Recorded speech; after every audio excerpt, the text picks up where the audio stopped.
How do you feel just like at the end of the preseason, head towards the regular season? Happy that we're done with that part and and we can get ready to start. What do you feel like went wrong in those first 6 minutes? A lot of turnovers, a lot of careless turnovers. I started with one. They doubled the post, and I threw it out of bounds. And I feel like after that, we just kind of snowballed and did that. So it's we just have to be more aware because a lot of them were careless. So I'm sure that's something in the next 2 days in practice we'll look at and we'll make sure that we're better. What do you think are the keys offensively in lineups with you and Draymond together? It's continuing to play with with the pace and making sure the spacing is good. Just making sure that one of us always gets to space and we kind of play out of that and just finding ways to make the game easy. So that's just something that will continue to get better. Al, you said you're happy that it's over. Now you got to look forward to the season, obviously. When you look at this 82-game season, how do you sort of play out how to manage your body and just stay in condition for what you need to do and be out there as much as you can? Yeah, no question. I feel like the performing staff here, the medical group, does a really good job with that. As soon as I got here, they've been helping me to put me in the best position to be ready to perform. And for me, it's really just staying consistent with that and with that plan, and understanding that we play very different here. The game is faster, and there's different challenges. So for me, it's just really making sure that I'm doing everything I can to stay healthy and ready to play. You mentioned that you want to try and fix those turnovers the next couple of days before game one. How easy is it to sort of fix that? Because you guys have been rotations and lineups all over the place. Yeah, no question. I do think that once Jimmy gets back out there and all our guys, I feel like there will be more of an awareness, an urgency, and understanding that we have to take care of the ball. We understand how important that is, and I feel like everybody's we're all thoughtful about it. So I think that we'll be better. I know part of the maintenance plan last year was no back-to-backs. Do you expect to sit on one side of back-to-backs this year also? Yeah, we'll see how that goes. The medical group here will determine that, and that's something that's how we've managed the season. So we'll see what happens with that.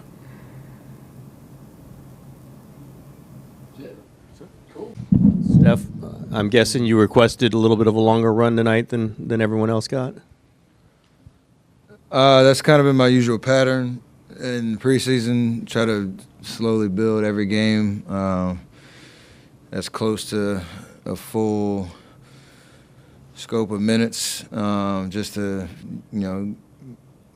get over the hump, your second win, and feel what it feels like down the stretch after a couple of breaks. So it's more mental than anything, just to kind of get ready for Tuesday.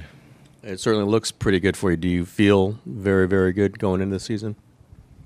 As good as I can, taking advantage of the off-season. We've had a really good camp overall.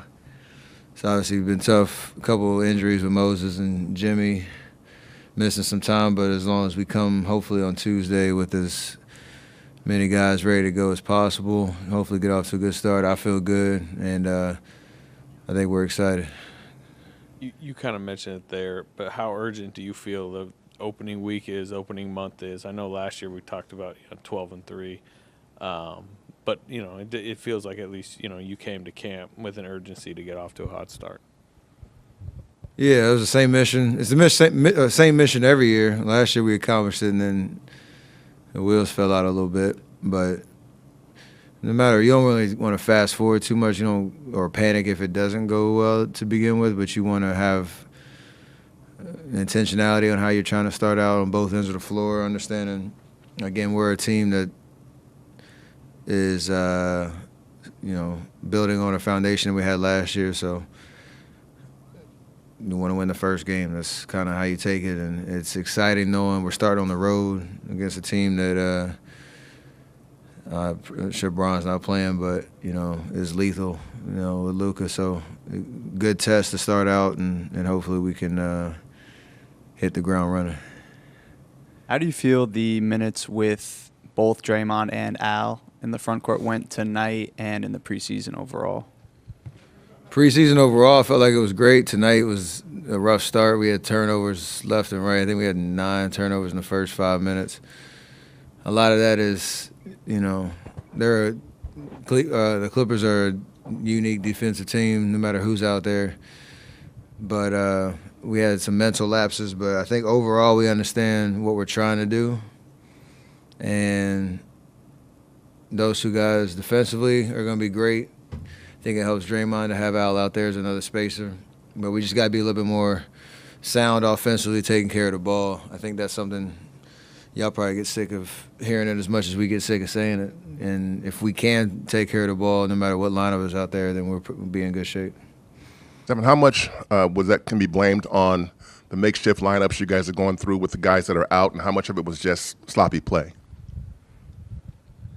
I would say more sloppy play just in general, but preseason's interesting because you have, to your point, where you're trying stuff out, but there's not as much game plan preparation in the sense of, what do the Clippers do well?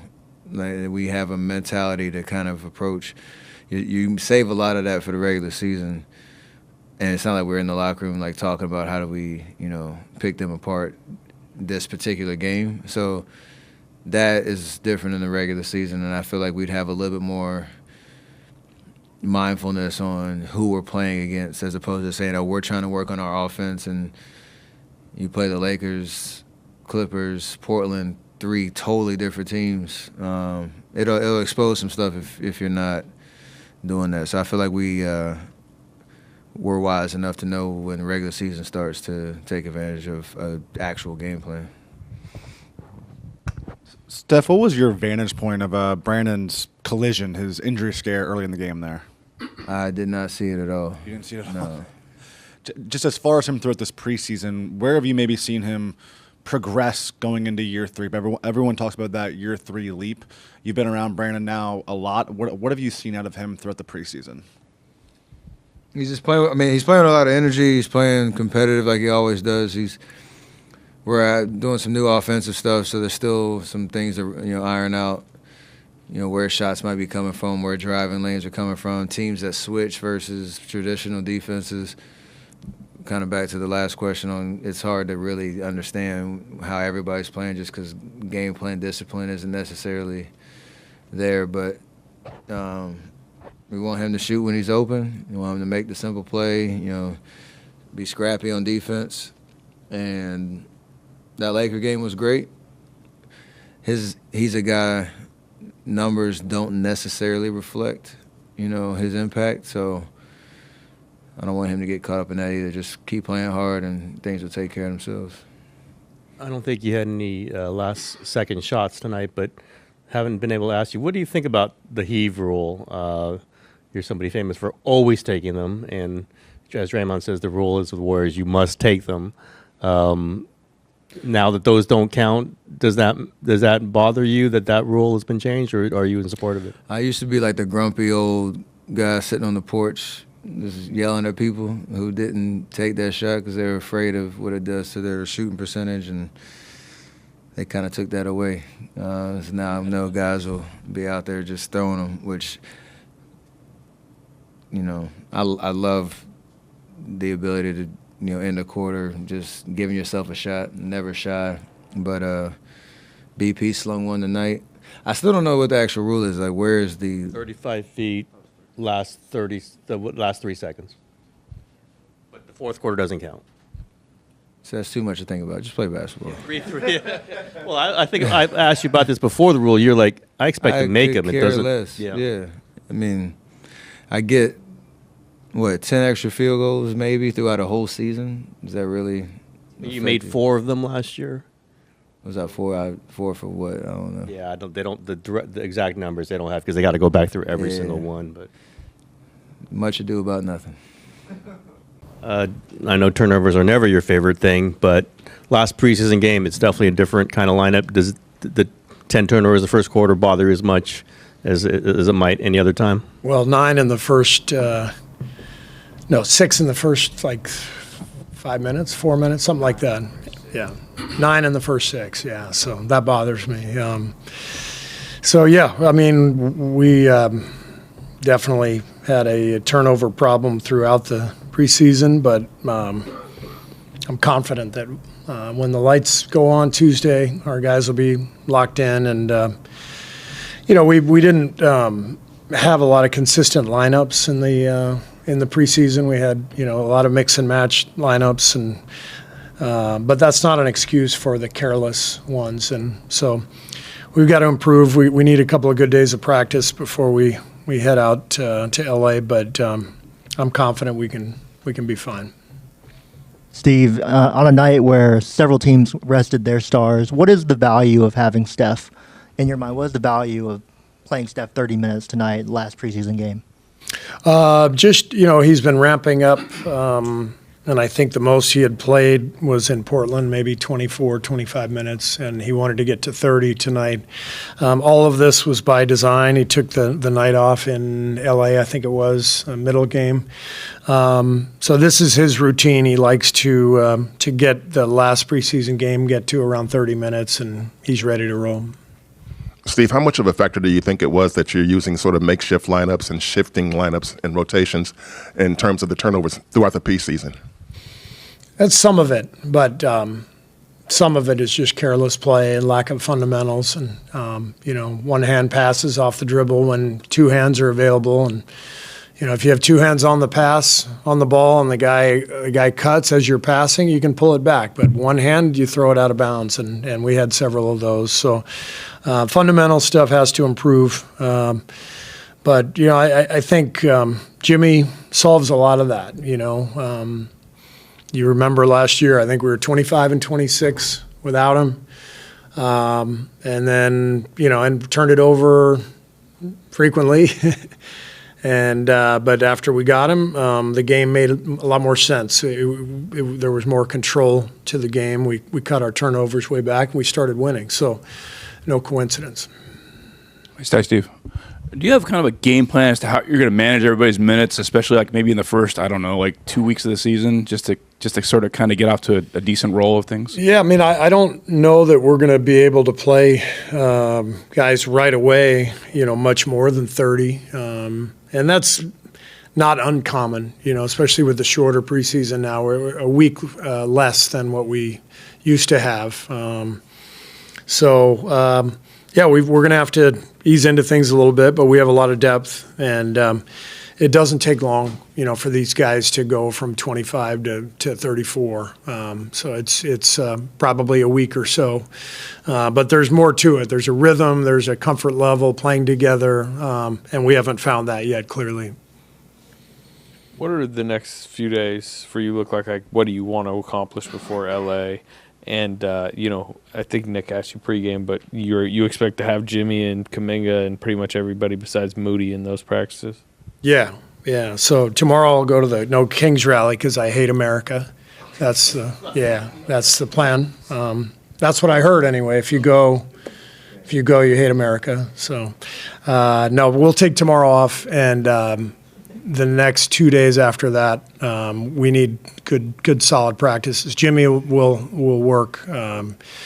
He got a really good session in today. We didn't want to play him because he had missed 4 straight days, and so he got a great session in today. So did JK. I expect both guys to practice Sunday, Monday, and be ready to play Tuesday. Hey, Steve.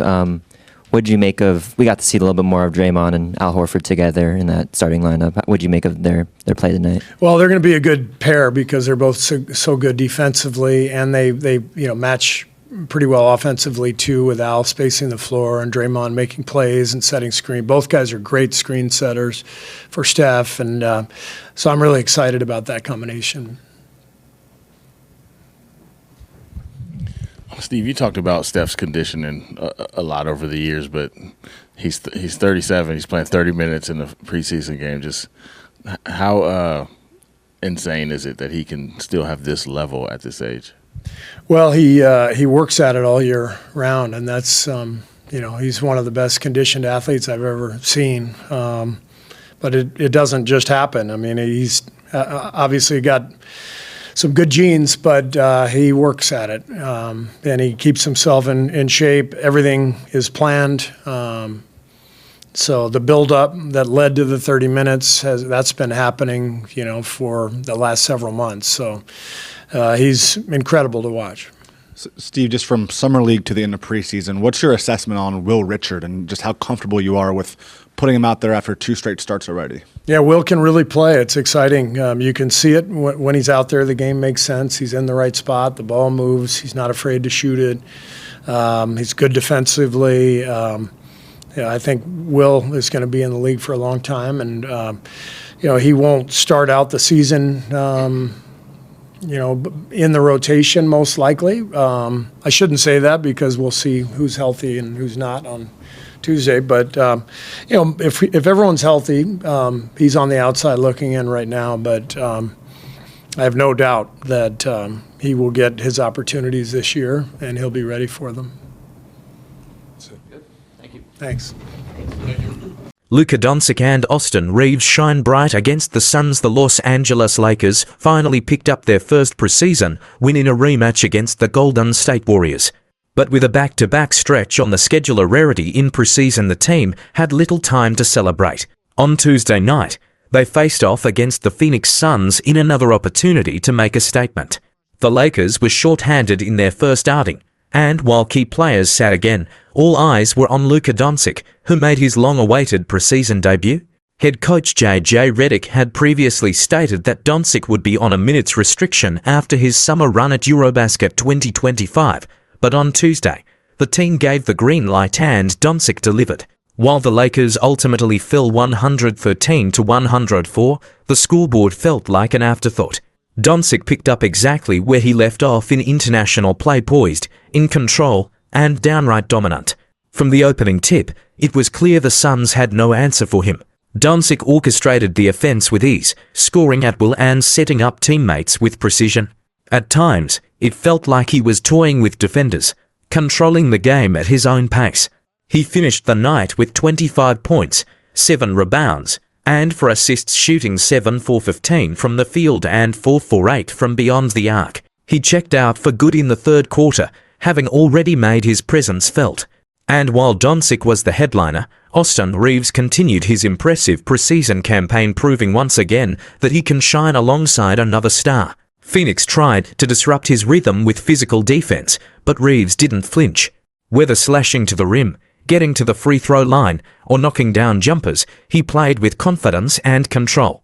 Reeves matched Doncic's 25 points on 8 of -16 shooting and added 4 rebounds, 2 assists, a steal, and a block in another all-around performance. Veteran Marcus Smart made his preseason debut as well, though he took a back seat offensively as he works his way back into game shape. In 20 minutes of action, he didn't attempt a shot, but his defensive presence was felt. DeAndre Ayton quietly put together another solid showing, recording a double-double with 10 points and 13 rebounds, along with an assist, 2 steals, and 3 blocks. A strong effort on both ends of the floor. On the Suns' side, Jared Butler stole the spotlight with a game-high 35 points, while former Laker Jordan Goodwin added 24 points and 6 assists in a revenge-minded performance. What's next for the Lakers? The Lakers are back at it on Wednesday night in Las Vegas, taking on the Dallas Mavericks in a rare preseason back-to-back. They'll then wrap up their exhibition schedule at home on Friday, when they face the Sacramento Kings. With the regular season around the corner, the momentum is building and the stars are starting to shine. What comes next for the Lakers with their next preseason game coming fast? The Lakers face the Dallas Mavericks in Las Vegas, a matchup carrying more weight than the average exhibition game. This contest will mark Luka Doncic's first appearance against his former team since the midseason trade that shocked the league. While the preseason is typically about rotations and rhythm, the emotional undercurrent of this reunion adds an undeniable intensity. Doncic will likely see limited minutes again, but every moment on the court will be closely watched by fans and analysts alike. The Mavericks, meanwhile, are treating the game as a full dress rehearsal. With Kyrie Irving sidelined for the season due to a torn ACL, Dallas is relying heavily on a younger core to carry the offensive load. Their focus is on cohesion and filling leadership gaps, a theme that mirrors the Lakers' own challenges. For Los Angeles, injury updates are shaping the early storylines. LeBron James is expected to miss the beginning of the regular season, sidelined by a sciatic nerve issue. That puts more responsibility on Doncic to lead, not just as a scorer, but as the engine of the offense. The Lakers' coaching staff is already making adjustments to accommodate this shift in dynamic. Rookie forward Adu Thiro is still recovering from a knee injury and has yet to debut in the preseason. Though he's progressing in rehab, he won't be re-evaluated for another few weeks, raising concerns about the team's frontcourt depth heading into the regular season. Veteran Marcus Smart, though defensively active in his first appearance, has not yet found his rhythm offensively. Still, his leadership on the floor and experience in high-pressure settings remain valuable assets as the team works through early inconsistencies. The Lakers will wrap up their preseason at home against the Sacramento Kings. Sacramento, however, will be without forward Keegan Murray, who recently underwent thumb surgery and is expected to miss over a month. That may shift the balance in the Lakers' favor as they look to close the preseason with momentum. Looking ahead as the regular season approaches, several key takeaways are emerging. Doncic's integration. His early performances suggest he's already in mid-season form, and his chemistry with Austin Reeves could be a major strength. Injury management. With LeBron out and other players easing back in, the team's ability to manage minutes while building chemistry will be a major storyline. Supporting cast. Players like Reeves, Ayton, and Smart will need to shoulder more of the load, especially in the opening weeks of the season. Team identity. With a new coach and a restructured roster, the Lakers are still figuring out their identity, but early signs suggest a team with high offensive potential and growing defensive discipline. With just 2 games left before the season officially begins, every possession counts, not on the scoreboard, but in setting the tone for what's to come.